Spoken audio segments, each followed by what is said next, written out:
സിപിഎമ്മിനെതിരെ ബിജെപിയും കോൺഗ്രസും ഒക്കെ ഒന്നിച്ചു എന്നാണല്ലോ തോന്നുന്നത്.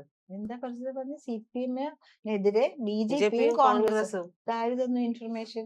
അല്ല, ആ ഈ വീണ വിജയനിലൂടെ ആ പിണറായിലേക്ക് എത്തുന്ന ഒരു കാര്യം എടുത്ത് നോക്കിക്കഴിഞ്ഞിട്ടുണ്ടെങ്കിൽ ആ ഷോൺ ജോർജ് ഉം, കടുത്ത നിലപാടുകളുമായിട്ട് ഉം. അന്വേഷണത്തിന്റെ അദ്ദേഹം എല്ലാ ഞങ്ങളുടെ കാര്യങ്ങളും. സ്റ്റേറ്റ് വൈസ് പ്രസിഡന്റ് ആണ്. അദ്ദേഹമാണ് ശരിക്കും വളരെ പടനായകനായിട്ട് നിൽക്കുന്നത്. ഒപ്പം തന്നെ മാത്യു കുഴൽനാടൻ, ഉം. അദ്ദേഹവും സഭയിലൊക്കെ ഉം. പിണറായിയെ വലിച്ചു കീറുന്ന നിലപാടാണ് നമ്മൾ കണ്ടത്. അപ്പൊ പിന്നെ എനിക്കിപ്പോ സ്വാഭാവികമായിട്ടും അല്ലല്ല, അത് വേറെ കാര്യം. രണ്ട് വ്യത്യസ്ത എന്താണ് ചിന്താഗതിക്ക് ഉള്ള ആൾക്കാർ ഒരേ വിഷയത്തിൽ സംസാരിക്കുന്നു എന്ന് പറഞ്ഞാൽ അതിനർത്ഥം BJP-യും കോൺഗ്രസും കൈകോർത്തു എന്നൊന്നും അല്ല. ഇത് ചുമ്മാ CPM-കാര് പറഞ്ഞ പോലെ പറയരുത് കേട്ടോ പ്രജിത. ഇപ്പോ മാത്യു പൊഴുന്നാളിന്റെ കാര്യം പറഞ്ഞപ്പോഴാണ് എനിക്ക് ഓർമ്മ വന്നത്. മാത്യു ആണ് ആദ്യമായിട്ട് ഉം, സഭയില്, ഷോൺ സഭയിലില്ലല്ലോ, എന്താണ് വീണ വിജയന്റെ കാര്യം ഉം, പറഞ്ഞപ്പോ പിണറായിക്ക് ദേഷ്യം വന്നില്ലേ. ഉം, അദ്ദേഹം പറയാൻ ദേ വീട്ടിലിരിക്കുന്നവരെ കുറിച്ചൊന്നും സംസാരിക്കരുതെന്ന്. ഇപ്പൊ നമുക്ക് മനസ്സിലായി മോള് വീട്ടിലിരിക്കുക തന്നെയായിരുന്നു, ഉം. പ്രത്യേകിച്ച് യാതൊരു ജോലിയില്ല, ഒന്നുമില്ല, അപ്പം പറഞ്ഞത് സത്യമാണെന്ന് ഇപ്പോഴാണ് മനസ്സിലാവുന്നത്. നമ്മൾ പണ്ട് വിചാരിച്ച ഒരു എക്സാലോജിക് ഉണ്ട്, അതിന്റെ അഡ്രസ് ആണെങ്കിൽ AKG സെന്റർ സെന്ററുമാണ്. തിരുവനന്തപുരം എന്നാണ്. അമ്മ റിട്ടയർ ചെയ്ത് കിട്ടിയ കാശ് കൊണ്ട് പാവം ഒരു എന്തെങ്കിലും തട്ടുകൂട്ടി നടത്തുന്നു എന്നൊക്കെ നമ്മൾ വിചാരിച്ചിരുന്നു. ഉം, അപ്പൊ തന്നെ പിണറായി സത്യസന്ധനാട്ടോ. അദ്ദേഹം അതെ. പറഞ്ഞു എന്റെ മോള് വീട്ടിലിരിക്കുകയാണ്. ഉം, വീട്ടിലിരിക്കുന്ന മോളെ കുറിച്ച് അനാവശ്യങ്ങളൊന്നും വീട്ടിലിരിക്കുന്നവരെ സഭയിലേക്ക് വലിച്ചിറക്കണ്ട എന്ന് പറഞ്ഞു. അത് കഴിഞ്ഞ് കേരളം എന്താ കണ്ടേ? വീട്ടിലിരിക്കുന്നവർക്ക് വേണ്ടി ഉം, വീട്ടിൽ കയറി ഇടി ഒന്ന് പരിശോധിച്ചു. വീട്ടിലിരിക്കല്ലേ, പുറത്തേക്ക് ഇറങ്ങുന്നില്ലല്ലോ. അപ്പൊ വീട്ടിൽ കയറി ഒന്ന് പരിശോധിച്ചു. അതിന് കേരളം മുഴുവനും പുറത്തേക്ക് ഇറങ്ങി. അതെ. വീട്ടിലിരിക്കുന്ന മനുഷ്യരെ മുഴുവൻ ഫോൺ ചെയ്തും SMS കൊടുത്തും വിളിച്ചു വരുത്തി കേരളത്തിന്റെ തെരുവ് വീഥി മുഴുവനും മനുഷ്യരെ കൊണ്ടങ്ങ് നിറച്ചു. ഉം, വീട്ടിലിരിക്കുന്ന ഒരു മകൾക്ക് വേണ്ടി എത്ര നൂറുകണക്കിന് പ്രവർത്തകർ പുറത്തിറങ്ങി. അതെ. അതൊക്കെ കഴിഞ്ഞ് 26 പേര് വീട്ടിനുള്ളിലല്ല, ജയിലിനുള്ളിലായി. ജയിലിനുള്ളിലായി. വീട്ടിനുള്ളിലെ ജയില് പോലെ ജയിലിനുള്ളിൽ എന്ന് പറഞ്ഞാലും പുറത്തിറങ്ങാൻ പറ്റില്ല.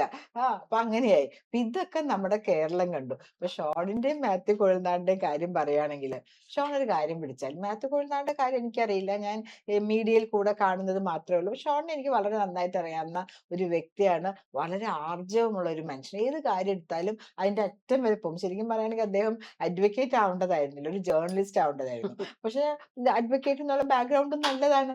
ആ അതെ. നിയമവശങ്ങൾ അറിഞ്ഞ് അദ്ദേഹത്തിന് പെരുമാറാനും സംസാരിക്കാനൊക്കെ പറ്റുമല്ലോ. അപ്പൊ അതും ഒരു ആഡഡ് ക്വാളിഫിക്കേഷൻ ആണ്. അപ്പോൾ പലരും എന്നോട് ചോദിക്കാൻ ഉം. ഞാനൊരു അഡ്വക്കേറ്റ് ആണോ എന്ന് കേട്ടോ. അപ്പൊ സീരിയസ് ആയിട്ട് പറഞ്ഞു, തമാശക്ക് പറഞ്ഞല്ല കേട്ടോ. അപ്പൊ എന്തായാലും നമ്മളുടെ പിണറായി പിടിച്ചത് ഉം. ശരിക്കും പറയുകയാണെങ്കിൽ വളരെ കഷ്ടകാല സമയത്താണ് ഈ കാര്യങ്ങളൊക്കെ അദ്ദേഹത്തിന് മുന്നോട്ട് വന്നത്. ഓർക്കുന്നുണ്ടോ? പുളിങ്കൊമ്പല്ല വയ്യാവേലിയാണെന്ന്. പുളിങ്കൊമ്പ് എന്തായാലും പുളിങ്കൊമ്പ് പിടിക്കാൻ നോക്കി. അങ്ങനെ ആ വയ്യാവേലിയായി. വയ്യാവേലിയെ. അപ്പൊ ഷോൺ തന്നെ ഇപ്പോ പുറത്ത് വന്ന് മീഡിയയോട് പറയുന്നുണ്ട്, അദ്ദേഹം വിവരാവകാശം വച്ചിട്ടുണ്ട്.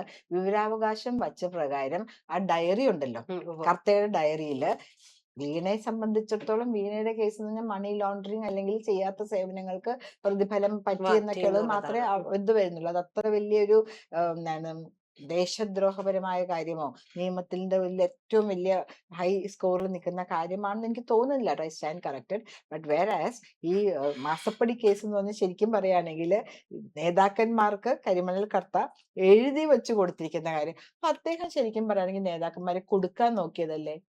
ഇവര് വിചാരിക്കും ആരെങ്കിലും വെച്ച് മേടിച്ചു കൊണ്ടുവന്നു അതോടെ കാര്യം തീർന്നു. പക്ഷെ അദ്ദേഹം കൃത്യമായിട്ട് എഴുതി വെച്ചിരിക്കുകയാണ്. അതെ. പ്രൂഫ് അല്ലേ, അദ്ദേഹത്തിന്റെ കൈപ്പടയിൽ എഴുതി വെച്ചിരിക്കുന്നു.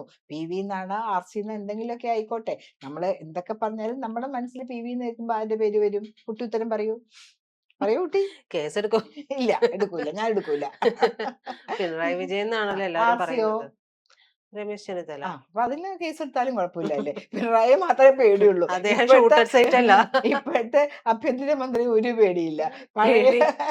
എന്താണ് പ്രതിപക്ഷ നേതാവിനെയാണ് ശ്രീമതി പ്രജിത പ്രതാപൻ എന്ന ധീരയായ ജേർണലിസ്റ്റ് പേടിക്കുന്നതെന്ന് ഞങ്ങൾക്കിപ്പോ മനസ്സിലായി. എന്തായാലും പറഞ്ഞു വരുമ്പോഴ് ഇന്ന് കാര്യങ്ങൾ കുറച്ച് ബുദ്ധിമുട്ടി തന്നെയാണ്.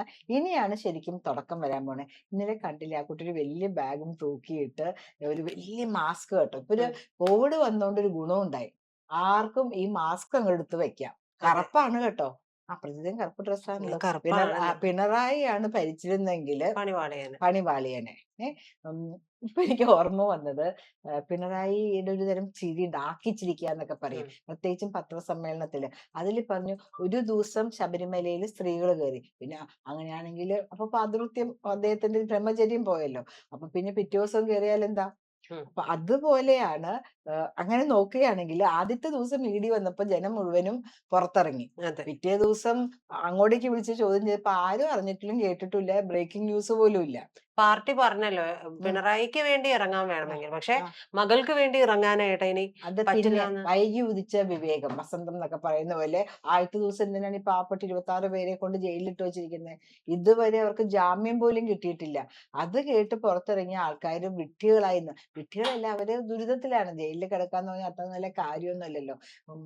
നിലത്ത് അതെ. കിടക്കണം, ബുദ്ധിമുട്ട്. അവരുടെ വീട്ടുകാർ അവര് കൊണ്ടുവരുന്ന എന്തെങ്കിലും വെച്ച് ജീവിക്കുന്ന എല്ലാവരും സാധാരണ നിലയിൽ കഴിയുന്ന കഴിയുന്ന ആൾക്കാരാണ്. ആൾക്കാരാണ്. അപ്പൊ ആ കുടുംബത്തിനെ കുറിച്ച് ആലോചിച്ചു. കുട്ടികളാണെങ്കിൽ ഉണ്ടെങ്കിൽ, ആൾക്കാരാണെങ്കിൽ അച്ഛാ അച്ഛാ അച്ഛാ എന്നും പറഞ്ഞ് ഞാൻ നേരത്തെ അതെ. ഇവിടെ പറഞ്ഞിട്ടുണ്ട്.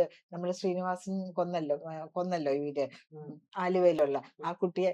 ദൈവത്തിന്റെ അടുത്തേക്ക് പോയി അച്ഛൻ എപ്പോഴാ വരാൻ ദൈവത്തിന് അറിയുള്ളൂ എന്ന് പറഞ്ഞപ്പോ ആ കുട്ടി ഒരു എഴുത്തി എഴുതി ചോദിച്ചു കൊണ്ടുവന്ന് എപ്പോ വെച്ചു. വരും എന്ന് ചോദിച്ചു. അങ്ങനെ ഇന്നസെന്റ് പോയി നോക്കുക, ഇടയ്ക്കിടയ്ക്ക് പോയി നോക്കും ദൈവം മറുപടി അയച്ചിട്ടുണ്ടോ. ഒരു വിഗ്രഹത്തിന്റെ അടിയിലാണ് വെച്ചത്. മാം ഏഹ് അത് അതെ. പറഞ്ഞിരുന്നു. അപ്പൊ അതുപോലെ കുട്ടികളൊക്കെ ഉണ്ടെങ്കിൽ അവരുടെ മനസ്സിനെ കുറിച്ചൊന്ന് ആലോചിച്ച് നോക്കൂ. അച്ഛൻ എവിടെ പോയി എന്ന് പറയും. ആർക്കു വേണ്ടി പോയി? ഏത് അതെ. പ്രസ്ഥാനത്തിന് വേണ്ടി പോയി? ഇത് കർഷക ലഹളയാണോ? വൈക്കം സത്യാഗ്രഹമാണോ? ഒരാള് കാശ് മേടിച്ചതിന്റെ കാരണം സ്രോതസ്സും എന്താ കാരണം ചോദിക്കണേന് ഇവരൊക്കെ പുറത്തിറങ്ങി എന്തിനാണ് യുദ്ധം ചെയ്യുന്നത്? ആ ബേബി സഹാവിനെ കുറിച്ചൊക്കെ നമുക്ക് എന്തെങ്കിലുമൊക്കെ ഒരു നല്ല വിചാരം ഉണ്ടായിരുന്നു. അതും അതും പോയി പോയി. ഡൽഹിയിൽ കിടന്ന് ഇതാക്കിയിട്ട്. നമ്മുടെ ഷോന്റെ കാര്യത്തിലേക്കും അല്ലെങ്കിൽ ഷോണിന് ഒരു വല്ലാത്ത വാശി. ഷോൺ അന്ന് ഞാൻ മറ്റൊരു മാധ്യമത്തിലായിരിക്കുമ്പോൾ ഷോൺ ജോർജിന്റെ അദ്ദേഹം അവിടെ വന്നിരുന്നു. അപ്പൊ അദ്ദേഹം സംസാരിക്കുമ്പോ പറയാം അദ്ദേഹത്തിന്റെ വാക്കുകളിലുള്ളൊരു പവറുണ്ട്. പവർ എന്ന് പറഞ്ഞു കഴിഞ്ഞിട്ടുണ്ടെങ്കിൽ ഇതിൽ നിന്ന് ഞാൻ പിന്മാറില്ല എന്ന് അതെ, തന്നെ. അദ്ദേഹം അതിൽ ശരിക്കും നിന്ന് ഇപ്പോഴും ആ ശബ്ദത്തിന് ആ ഉറപ്പിനൊന്നും ഒരു മാറ്റവും കാണുന്നില്ല. അദ്ദേഹം എടുത്തു ചാടൂല. അദ്ദേഹം ആലോചിച്ച് അതിന്റെ പുറകിൽ കാര്യങ്ങളുണ്ടോ? ഞാൻ ഈ നടക്കുന്നതിന് എന്തെങ്കിലും കൃത്യമായ അവസാനം ഉണ്ടാകുമോ? എന്ന് ആലോചിച്ച് അതിനൊരു തീരുമാനമായതിനു ശേഷം മാത്രമേ അദ്ദേഹം അതിലേക്ക് ഇറങ്ങുള്ളൂ. ഇറങ്ങിക്കഴിഞ്ഞാൽ പിന്നെ ട്രോജൻ കുതിരയെ പോലെയാണ്. അങ്ങോട്ടും ഇങ്ങോട്ടും നോട്ടില്ല. ഇങ്ങനെ കുതിരയ്ക്ക് ബ്ലൈൻഡേഴ്സ് എന്ന് പറഞ്ഞ് വെക്കും. അങ്ങോട്ടും ഇങ്ങോട്ടും നോക്കാണ്ട്. ഞാൻ വിചാരിക്കും ഇദ്ദേഹത്തിന് ഇങ്ങനെ എവിടുന്ന് സമയം കിട്ടുന്നു? അല്ലെങ്കിൽ ഇത്രയും കാര്യങ്ങൾ നോക്കാൻ 24 മണിക്കൂർ നമുക്കുള്ളത് പോലെ തന്നെയല്ലേ അദ്ദേഹത്തിനുള്ളൂ അദ്ദേഹത്തിനുള്ളൂ. എന്നൊക്കെ മനസ്സിൽ വിചാരിക്കും. പക്ഷെ ഓരോ ദിവസവും അദ്ദേഹം പുറത്തു കൊണ്ടുവന്ന കാര്യങ്ങളെ കുറിച്ച് ആലോചിക്കുമ്പോൾ ഈസ് thoroughly ഫോക്കസ്ഡ്. ഈ കാര്യം എന്ന് പറയുകയാണെങ്കിൽ ഇത് നമുക്ക് കിട്ടണ്ട, അല്ലെങ്കിൽ ജനങ്ങളുടെ പൈസയാണ്. കരിമണൽ കർത്താന്ന് അതെ, അതെ. തന്നെയാണ് വിളിക്കുന്നത്. അപ്പൊ അതിനും ഒരു കരിയുണ്ടല്ലോ. അത് പിണറായി സഖാവ് ചിലപ്പോ പറഞ്ഞിട്ടുണ്ടാവില്ല. കരി എന്ന് പറഞ്ഞാൽ കറുപ്പ് ഉവ്വ്. നിറമാണല്ലോ അദ്ദേഹത്തിന്. അപ്പൊ അതിലൊന്നും കരി വന്നാൽ കുഴപ്പമില്ല കേട്ടോ. ജനങ്ങൾ ഇട്ടാൽ ഉം. മാത്രമേ കുഴപ്പമുള്ളൂ. അപ്പൊ എന്തായാലും അത് പറയുന്നത് അത് ശരിക്കും രാജ്യ സുരക്ഷയെ പോലും അവതാളത്തിലാക്കുന്ന കാര്യങ്ങളാണ്. അതിൽ നിന്നുണ്ടാക്കുന്ന ഒരു പ്രത്യേക തരത്തില് ഇറിഡിയം ലോഹ കടത്തുന്നു. അത് ഇറിഡിയം പോലത്തെ കാര്യങ്ങൾ. ഇറിഡിയം വേറൊരു പദാർത്ഥത്തിന്റെ ഉം. പേരും കൂടെ പറയുന്നുണ്ടായിരുന്നു. അതൊക്കെ ശരിക്കും പറയുകയാണെങ്കിൽ വളരെ വളരെ ഫോക്കസ്ഡ് ആയിട്ടുള്ള കാര്യങ്ങളാണ്. അതൊന്നും വേറൊരു രാജ്യത്തേക്ക് അയക്കാൻ പറ്റില്ല.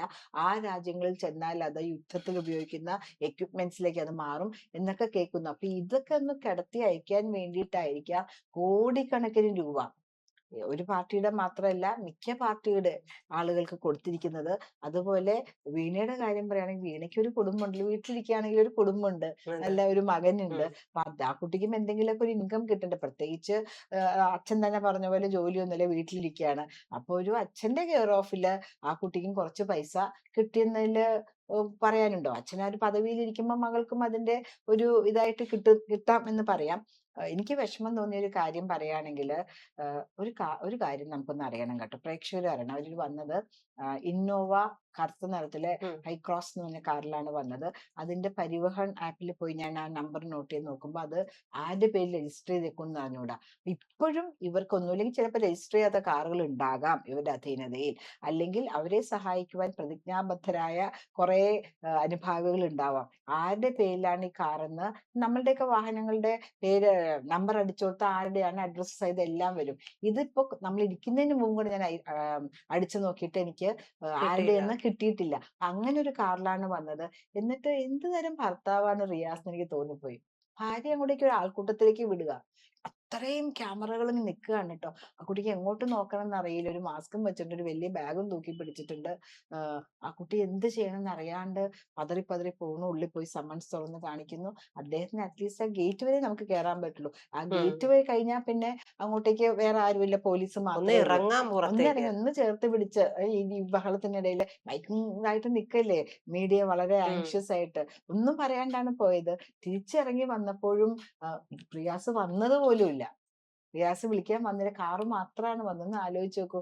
എന്തൊരു അവസ്ഥയിലായിരിക്കും ആ കുട്ടി. ഒരു അതെ. സഹോദരനോ സഹോദരി, സഹോദരൻ ദുബായിലാണ്, ഒരു കസിൻസോ ആരെങ്കിലും, അല്ലെങ്കിൽ അച്ഛന്റെ ഇത്രയും എന്താണ് സുഹൃത്തുക്കൾ ഉണ്ടല്ലോ, അവരാർക്കെങ്കിലും ഒന്ന് ആ കുട്ടിയെ ആ ഗേറ്റ് വരെ ഒന്ന് അക്കമ്പനി ചെയ്യായിരുന്നു.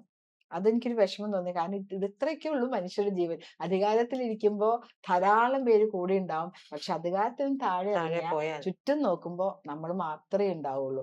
സ്വന്തം ഭർത്താവ് പോലും കൂടെ ഉണ്ടായിരുന്നില്ല എന്നുള്ളതാണ് സത്യം. അദ്ദേഹം വരുന്നതും വരാത്തതും ഒരുപോലെ തന്നെയായിരുന്നു. കാറിൽ നിന്ന് ഇറങ്ങിയിട്ട് പോലും ഇല്ലെന്നേ. അതെ. കാറിൽ നിന്ന് ഇറങ്ങിയിട്ട് നല്ലൊരു കുറച്ച് ദൂരം നടക്കുമ്പോ ഇത്രയും മീഡിയയുടെ തിങ്ങലിൽ കൂടെ ആ കുട്ടി അതൊന്നും യൂസ് ഇല്ല. കാരണം രാജകുമാരിയെ പോലെ വളരെ സമൃദ്ധമായി ജീവിച്ച ഉം. വ്യക്തിയാണ്. അച്ഛൻ പറയും ഞാനൊരു തെങ്ങ് കയറ്റ തൊഴിലാളിയുടെ മകനായിരുന്നു എന്നൊക്കെ പറയുമ്പോൾ ഈ കുട്ടിക്ക് പറയാനുള്ളത് ഞാൻ CPM പാർട്ടി സെക്രട്ടറിയുടെ മകളായിരുന്നു, മുഖ്യമന്ത്രിയുടെ മകളായിരുന്നു, അല്ലെങ്കിൽ വിദ്യുത് ശക്തി മന്ത്രിയുടെ മകളായിരുന്നു, ഇപ്പൊ എന്താണ് ഒപ്പോസിഷൻ ലീഡറുടെ. അത്രയും നല്ല വീടുകളിലും കാറും പ്രത്യേകങ്ങളൊക്കെ ആയിട്ട് ജീവിച്ച ഒരു വ്യക്തിയാണ് വീണ.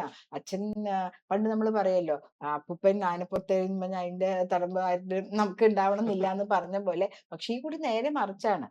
ചെറിയൊരു അവസ്ഥയിൽ നിന്നും അച്ഛൻ വലുതായി വന്നപ്പോൾ ആ അവസ്ഥ കണ്ട് വളർന്നൊരു കുട്ടിയാണ്. പക്ഷെ ഇന്നലെ ശരിക്കും പറയുകയാണെങ്കിൽ ആ കുട്ടി ആരും ഇല്ലാണ്ട് പതറി പതറി നടന്നു പോകുന്നത് കണ്ടപ്പോ, വീണ ആ കുട്ടി എന്ന് പറഞ്ഞാൽ വീണ വിജയൻ, വീണ തൈക്കണ്ടി, ആരുമില്ലാണ്ട് സ്വന്തം ഭർത്താവിന്റെ സഹായം പോലും ഇല്ലാണ്ട് പോയി. ഇനി എത്ര പ്രാവശ്യം വരേണ്ടി വരും എന്നറിയില്ല. അവിടെ ആ കുട്ടിക്ക് പറയാനുള്ള കഴിവോ അറിവോ ഒന്നുമില്ല. അക്കൗണ്ട്സ് ആണ് ചോദിക്കുന്നത്. എന്തറിഞ്ഞിട്ടാ അല്ലേ? എന്താണ് ആ കുട്ടി പഠിച്ചിരിക്കുന്ന വേറെ വിഷയമായതുകൊണ്ട്, വീണ പഠിച്ചിരിക്കുന്ന വേറെ വിഷയമായതുകൊണ്ടാണ് ഞാൻ പറയുന്നത്. ഒരു സപ്പോർട്ട് ഇല്ലാണ്ട് ഇവർ ചോദിക്കുന്നതിന് എന്ത് ഉത്തരം പറയും? ഇവരുടെ കയ്യിൽ പല കാര്യങ്ങളും ഉണ്ട്. ബാങ്ക് അക്കൗണ്ട്സ് ഒക്കെ ആണെങ്കിൽ പോലും അതൊന്നും അറിയില്ലായിരിക്കും സത്യം ഉം. പറയുകയാണെങ്കിൽ. ബാങ്കിൽ പൈസ വരുന്നു, പണ്ടുണ്ടല്ലോ 10,000 വെറും ഉം. എന്താണ് വീട്ടിൽ നിൽക്കുന്നവര് അതിനെ കുത്തി ഇതാക്കും. അമ്മ ചോറ് വെക്കും, ഞാൻ കഴിക്കുന്നു പറഞ്ഞ പോലെ അച്ഛന്റെ കെയർ ഓഫിൽ എവിടെ നിന്നൊക്കെയോ പൈസ വീഴുന്നു, ഞാനതെടുത്ത് ഞാനും എൻ്റെ മകനും കൂടെ ജീവിക്കുന്നു എന്ന് പറയുന്ന അവസ്ഥയിൽ നിന്നാണ് ഇന്നലെ തനിച്ച് ആ കുട്ടി കയറിപ്പോയത്. ഇനിയും വരേണ്ടി വരുന്നതാണ്. ഇന്ന് രാവിലെ ഞാൻ എൻ്റെ മുമ്പിൽ കൂടെ വരുമ്പോ, TDയുടെ ഓഫീസിന് മുമ്പിൽ കൂടെ വരുമ്പോ പോലീസുകാരുണ്ട്, മീഡിയ ഉണ്ട്. അപ്പൊ ഞാൻ നിർത്തി ചോദിച്ചു, സാർ എന്താണ് സാർ ഇന്നും ആരെങ്കിലും വരുന്നുണ്ടോ? അല്ല, അറിയില്ല ആരാണിന്ന് വരുന്നതെന്ന് അറിയില്ല, അതുകൊണ്ട് ഞങ്ങള് അലേർട്ടായിട്ട് നിൽക്കുന്നു എന്ന് പറഞ്ഞു. ഇനി എന്നാണ് ഇനിയും വിളിപ്പിക്കുന്നതാണ് കേൾക്കുന്നത്. കേൾക്കുന്നത്. ഇനി എന്നാണ് വരുന്നതെന്ന് അറിയില്ല. കേരളം കട്ട വെയിറ്റിംഗിലാണ്.